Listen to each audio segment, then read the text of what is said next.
আমি একটা মেয়েরে খুব পছন্দ করি। সে কবিরহাট কেজি স্কুলে পড়ে। তার নাম দেখছে, নামও লিখছে, কত বড় বেয়াদবের আড্ডি।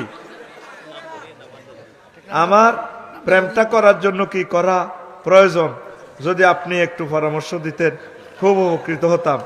ইতি হেতার নামও লিখছে। আচ্ছা হন, তুই যে স্কুলের মেয়েটারে পছন্দ করস, তাহলে রাস্তাতে দাঁড়ায় থাকস, রাস্তাতে দাঁড়ায় বখাটে ছেলেরা। ইসলামের কোনো বিধানে আছে একটা মেয়েকে এভাবে রোডে কাটে প্রেমের প্রস্তাব দেন, বিয়ার প্রস্তাব দেন জায়েজ আছে? মুকদ্দমাতুল হারামে হারামুন। মেয়েটা পড়ালেখা করতেছে, পড়ালেখা করবে, তুই বিয়ের প্রস্তাব দিবি বাড়িতে অলির কাছে, অভিভাবকের কাছে, তোর এইটা জায়েজ নাই।